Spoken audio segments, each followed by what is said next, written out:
네, 안녕하세요. 여러분들의 구독과 좋아요로 이 채널이 유지되고 있습니다. 네, 영상 속도는 1.5배를 추천드리는 바이고요. 네, 이번 내용 당연히 메인 주제라고 볼 수가 있겠죠. 네, 루나, 테라 관련된 이야기 그리고 플러스 알파 내용으로 한번 준비를 해 보았습니다. 27일 기준으로 에어드롭을 진행을 하니까 이 내용 여러분들한테 정말 중요하겠죠. 그래서 그 내용 먼저 준비를 해 보았습니다. 네, 바이낸스, FTX, 후오비, 바이빗, 비트파이넥스, 게이트 IO까지 해서 테라 2.0을 지원을 해주겠다라는 발표가 나와 주었는데요. 특히나 바이낸스 쪽에서는 더욱더 적극적으로 표현을 해주고 있는 실정입니다. 테라팀과 긴밀하게 협력을 해서 어떻게 해서든 조금 더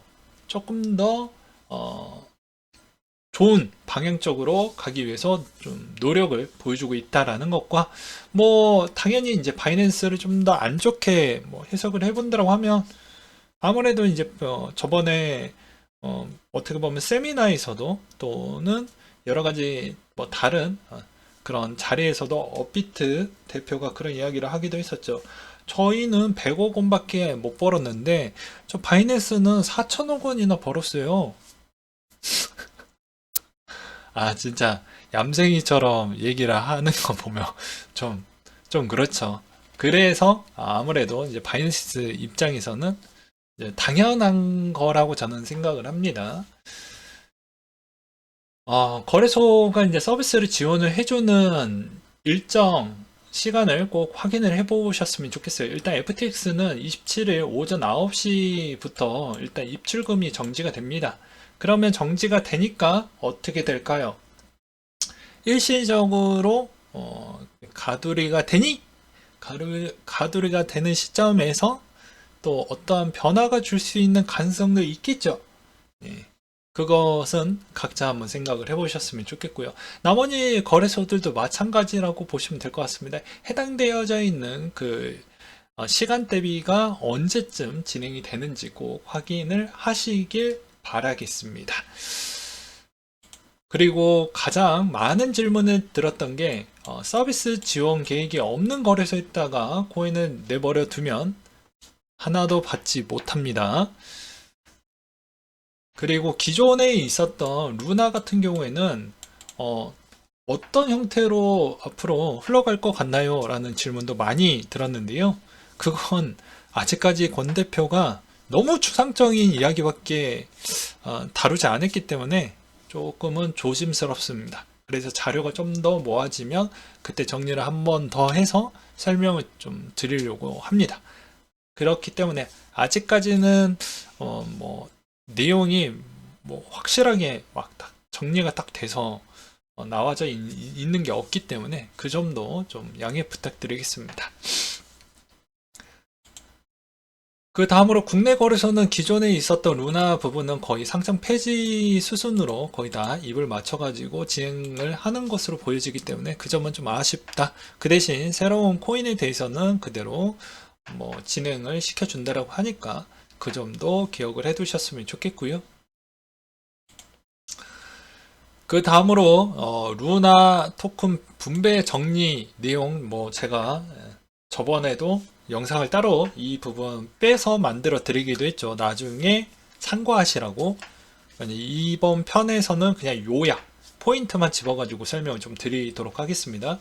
보게 되면 기존 루나가 루나 클래식으로 변경, 새로운 루나2가 루나가 되고 총 발행량은 10억 개입니다. 빨간색 동그라미 이 윗부분은 볼 필요 없어요. 그냥 요 25%는 다 나눠준다라고 보시면 될 것 같고 요 아랫부분만 보시면 됩니다. 이 중간에 있는 건 개발자 거니까 쌩까도 되고요. 그러면 이게 중요한 포인트는 공격 전과 공격 후로 나뉘어지게 되는데요.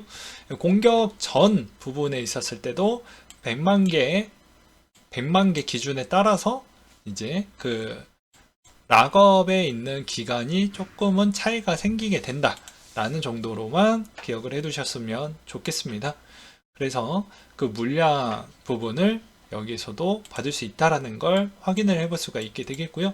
파란색 동그라미는 이제 여기에서도 보게 되면 루나 또는 테라를 들고 계시는 분들이 이제 여기에 10% 물량은 5월 27일 날 에어드랍이 진행이 된다. 라고 되어져 있고, 다만 루나를 샀던 부분, 테라를 샀던 부분 다 동일합니다. 네. 그렇기 때문에 이것은 어떻게 보면 공격 후 부분이 되겠죠. 그렇기 때문에 실제로 기존 홀더들에게 받은 물량은 100%다 주고 기존 구매자들은 받을 물량 10%만 주는 차이점이 있습니다. 테라와 루나보다 비싸니까 그만큼 더 주겠다라는 말이고, 기존 홀더들에게 300비트 남은 걸로 추가 보상한 에어드랍, 그리고 지금 사는 구매자들에겐 에어드랍, 어쨌든 루나 테라 에어드랍으로 가격을 올리고 에어드랍으로 지네들 실속도 챙기는, 여기 실속 5% 실속 챙기는, 대가리 존나 잘 썼다라고 여기 급 칭찬을 해주기도 했었죠. 그렇기 때문에 여기에 또 숨은 문제점은 무엇이냐면, 이 기존에 있었던 문제점은 또 그때도 이야기를 하긴 했지만, 이게 결과론적으로는 물량이 좀 적거나 가격대가 너무 많이 밑이 아니었으면 받는 물량도 몇 개가 안 된다더라, 뭐 그런 내용을 제가 설명을 드리기도 했었죠. 그렇기 때문에 그 내용도 잘 보셨으면 좋겠고요. 그리고 이제 거래소 쪽에서 코빗이 약간 피해 구제 재원으로 활용하겠다, 그래서 수수료를 토해내겠다라는 내용도 나와주기도 했습니다. 그래서 코빗은 루나의 투자 유의 종목으로 지정한 10일 이후 발생한 수수료 수익 약 1000만원 가량의 투자자 피해 구제 재원으로 활용하겠다라고 나왔는데요. 구체적으로 뭐 어떻게 피해 구제 상황으로 모델링 어떻게 만들지는 저도 잘 모르겠습니다. 근데 뭐 일단 쓴다라는 좋은 취지가 나왔다. 그러면 이제 업비트 쪽은 과연, 빗썸은 과연 안 움직이겠죠? 그 다음으로 다시 재부각된 루나코인 대표 도건 씨의 언행들을 한번 보도록 하겠는데요. 자, 업비트 원한 상장 좋은 시너지, 돈 줘도 안 한다. 네. 그래서 보니까는 도건이 궁금한 게, 베가 프로토콜이 테라머니 홈페이지에 소개되어 있는데 메인넷 본인들 거 따로 있는 거죠? 추후 연동이 가능한 건가요? 베가 프로토콜이 뭐였죠? 형이 투자한 거잖아요. 아, 그러네. 크크크크. 베가 프로토콜에 형님이 투자했던데 깜빡했다. 일단 일단 연탄 가격부터 1루나 1 위스키병 하면서 이제 일단은 뭐 과거 형이었기 때문에 루나가 일단 탑 안 갈 거면 코인 하지도 않았습니다. 네. 그리고 무슨 걱정을 하시는지 충분히 이해를 했고, 솔직히 말하자면 코인 마켓캡의 스캐너 업자 명부랑 비슷하다고 생각하는데, 아무 개발이나 사업도 진행하지 않고 아는 서비스를 진표인 코인들에게 대해 시장가가 형성되는 걸 보시면 앞으로 테라와 루나가 많은 곳에서 많은 사람들에게 사양을 받을 것이라는 자신감은 잊으셔도 될 것 같네요. 네, 루나 없는 사람들처럼 비루하게 기다리실 필요가 없습니다. 루나 없는 분들이 불쌍할 뿐입니다. 여러분들 근데 하고 싶었던 말이, 루나는 사실 다른 사람들이 더 들어오면 여러분의 리워드가 희석이 됩니다. 굳이 떠나는 사람 안 붙잡아도 됩니다.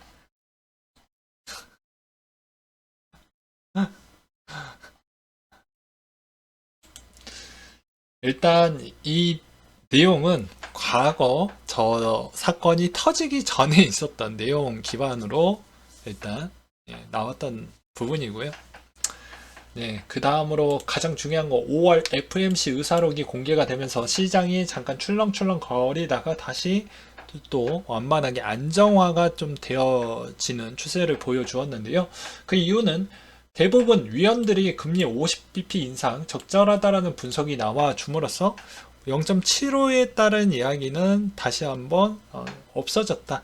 왜 0.5bp에 따른 힘이 더 많이 실어질 수밖에 없는 이유가, 이제 여러분들은 아셔야 되는 게, 일단 6월 달부터 8월 달까지 무엇 합니까? QT가 발동을 합니다.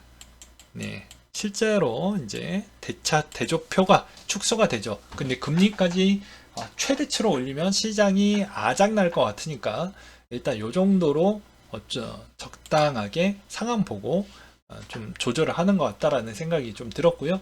이제 왜 그렇게 생각을 하냐라고 이제 보니까 간단하게 전쟁, 그리고 그 전쟁에 따른 에너지 원자재, 식료품, 그리고 코로나 봉쇄, 공급망 문제로 이어질 수 있다. 그리고 추가 변이 감염에 따른 변칙성 부분을 또 뽑을 수가 있겠다. 라는 이야기를 또 하기도 했습니다. 인플레이션 예측은 22년도 4%, 23년도 2%, 24년도 2.5%를 냈는데 일단은 인플레이션 예측 범위가 과연 4% 안에 들어올지 이제 7개월밖에 안 남았는데 쉽진 않을 것으로 보여지고요. 그 다음에 주택 저당 증권 매각을 고려하는 것이 적절하다라고 분석이 나왔는데요. 일단 6월부터 8월 달 때까지와 9월 달부터 시작하는 것도 실제 MBS 물량도 그렇게 많이 나오지 않기 때문에 걱정할 필요성은 저는 없다라고 보고 있습니다. 네. 그러면 이제 금리를 더 올리고 대조표를 이렇게 또 만들게 되면 이제 최근에 이제 미국 주식과 좀 비슷하게 커플링 돼가지고 가는 방향성이 있기 때문에 가장 중요한 자기 자본 이익률 ROE라고 이야기를 하는 그 해당에 있는 또 이 그래프를 또 가지고 와봤는데요. 보게 되면 체력이 아주 좋다라고 볼 수가 있습니다. 말 그대로 이게 정말 체력이 안 좋았다라고 하면 실질적으로 대부분 테크 중심에 있었던 기업들이 여기보다 더 밑에 있어야 되는데 요 정도에 있어야 되는데 지금은 어느 정도 이익률 추이를 그래도 충분히 낼 수 있을 정도가 되기 때문에 아무래도 주가 부분에 대해서 일시적으로 한 번 더 세게 누르는 상황이 나온다고 하면 올해 가장 저렴한 구간으로 저는 표현을 합니다. 그러니까 내년은 내년 거이고 올해 기준에 한해서만 저는 좀 보는 거예요. 아무래도. 그리고 하반기에 가면 갈수록 좀 안정화를 가져갈 것으로 보여지기 때문에 크게 문제성은 없을 것 같다. 이 말의 의미는 미국 주식도 일단 큰 대형 회사들이 버틸 수 있을 만한 구간대까지는 아직 여유율이 남아져 있다 라고 볼 수가 있겠죠. 그러니까 과거 대비에 따른 수치를 봐도 30 언더였는데 지금 30 언더보다 훨씬 더 위에 있으니까 아직 또 체력이 된다라고 볼 수가 있겠죠. 그 다음으로 이제 저기에서 빠졌던 내용은 기후에 따른 영향의 변칙성 부분을 이제 연준 형이 깜빡깜빡 하는 것 같습니다. 일단 기후의 영향성도 상당히 큰데요. 이게 해수면 높이가 올라가서 이제 토지의 면적 부분도 좀 많이 없어지고 있고 해수 온도로 인해서 어떻게 보면은 기존에 있었던 그 어떻게 보면 여기에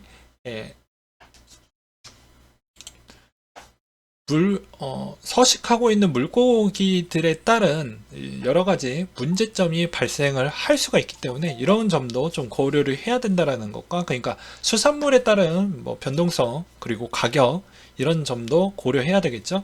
온실가스 농도 부분과 해양의 산성도 추이도 좀 쉽지 않는다. 그러면 역대 가장 더웠던 해는 언제이냐 라고 보게 되면 계속 더워졌다라고 볼 수가 있게 되겠죠. 네. 그렇다라고 합니다. 계속 올라가고 있죠. 조금씩 올라가고 있습니다.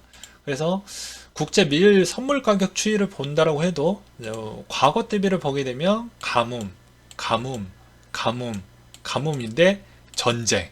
근데 여기에 플러스 뒤에 가서 이제 내년이나 뭐 이렇게 뭐 전쟁이 마무리된다. 가뭄. 예, 가뭄. 여기 나오면 지금 가뭄이 일어나고 있죠.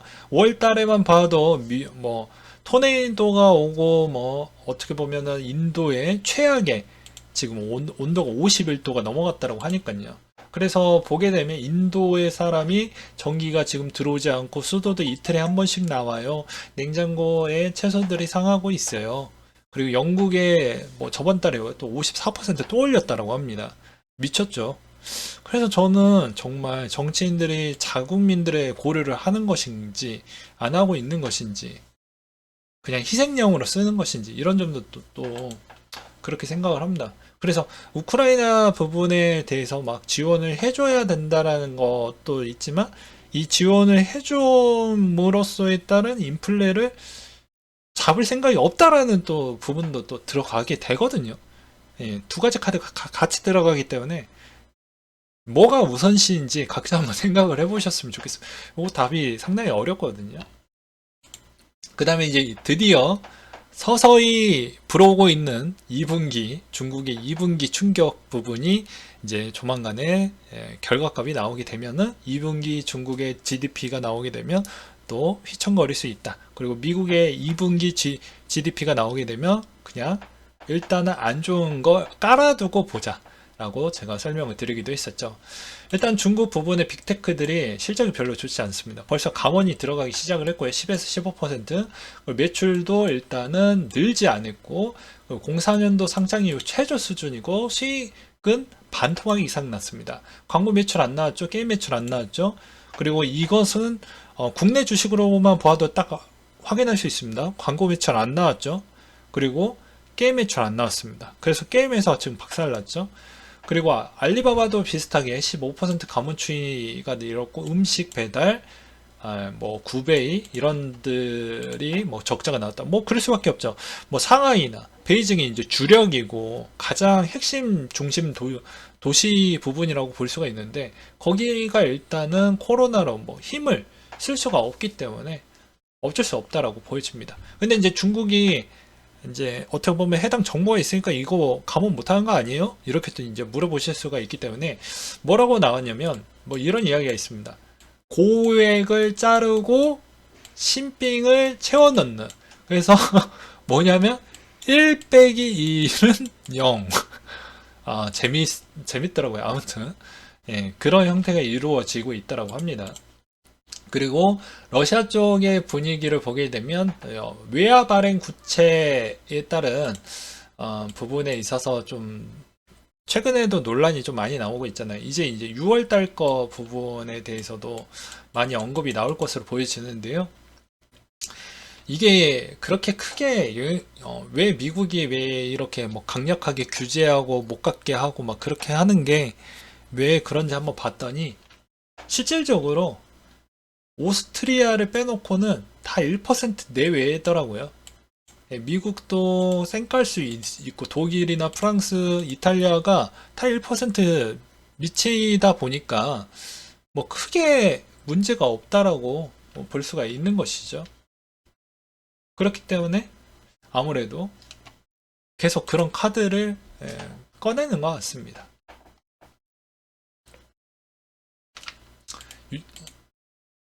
그리고 ECB가 내년 5월 때까지 회의마다 금리를 계속 올려서 1% 초반에서 중반대까지는 올리겠다라고 하는데 과연 체력이 될지는 전 잘 모르겠습니다. 솔직히 말을 해서. 왜냐면 자, 기존에 이제 여기에서도 이런 러시아의 뭐 디폴트 부분에 따른 리스크가 계속 존재한다라는 이야기가 계속 질질 끌 거예요. 뭐 계속 질질 끌면서 이제 여기에 나라마다에 있는 은행들 대선 충당금 또 쌓아야 되겠죠. 제가 계속 이야기하는. 왜냐면 이게 터질 수 있으니까 대선 충당금 쌓아놔야 될 거잖아요.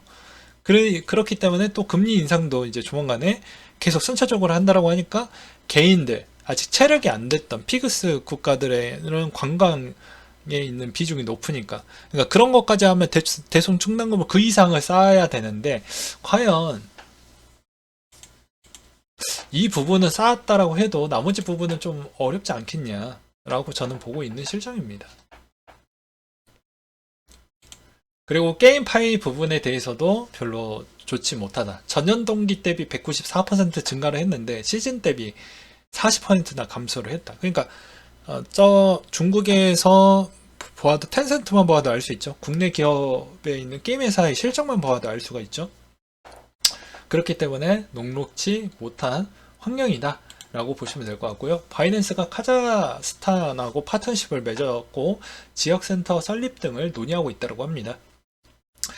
최근에 카자흐스탄의 점유율을 보게 되면 13% 정도가 되니까 바이낸스가 계속 수질 계열화로 인해서 유동성 최악의 상황이 나온다라고 해도 이 유동성을 계속 확보하기 위해서 노력을 좀 하고 있다라고 보시면 될 것 같고요. 그 다음에 연준의 부의장이 미국의 암호화폐 규제에 글로벌 표준 수립을 앞장서야 된다 라고 해서 내용을 보시게 되면 암호화폐 규제 글로벌 표준 설정이 미국이 핵심적인 역할을 해야 된다 라고 이야기를 하고 있습니다. 아무래도 뭐 미국의 채굴 부분이나 그 다음에 이제 미국에서에 따른 그만큼 투자자들이 좀 많이 성장을 보여주었기 때문에 많은 참여도 또 기관들도 많이 참여를 했기 때문에 뭐 약간 좀 유연하게 이야기를 했다라고 볼 수가 있게 되겠습니다. 네, 그리고 녹화 방송 중에 곧바로 업비트 공지사항이 또 뜬 게 있었습니다. 아까 설명했던 내용들 변동사항 거의 없죠. 그렇기 때문에 그냥 똑같다라고 보시면 됩니다. 그리고 혼동을 막기 위해서 그냥 변동사항을 루나2로 표기를 했다는 정말 보시길 바라겠고요. 시간대만 잘 체크를 해서 보시길 바라겠습니다. 네, 괜히 또 오해하시거나 또 문제가 발생을 하면 또 큰일 날 수가 있기 때문이죠. 그리고 이 시간대에서 만약에 뭐 예를 들어서 입출금 부분을 하게 되면 네, 큰일 납니다. 네, 그건 웬만하면 이 시간대는 또 피하면서 하시길 바라겠습니다. 그래서 순차적으로 아마 이제 거래소에 이런 공지사항들을 확인을 해볼 수가 있으니 한 번 더 보시고 하셨으면 좋겠고, 야 이거 돈 얼마 들어오지도 않잖아 이렇게 또 볼 수도 있겠지만, 여러분들 그래도 아예 영원이 되셨던 분들이 분명히 있을 거잖아요. 그래도 조금이라도 보상이 있는 걸 챙겨 드리고자 해서 저도 나름대로 이렇게 또 말씀을 드리는 부분입니다. 네, 마지막으로는 이더리움 클래식에 관련된 내용이 하나 나왔는데요. 제가 한 번 더 확인을 하긴 하겠지만 지금 급하게 내용을 제가 들었던 내용 중에 하나는 이더리움 클래식이 POS로 넘어간다라고 합니다. 네, 그래서 한 번 더 확인을 해보려고 하니까 이 점도 꼭 기억을 해 두시길 바라겠습니다. 네, 이상으로 마치도록 할게요.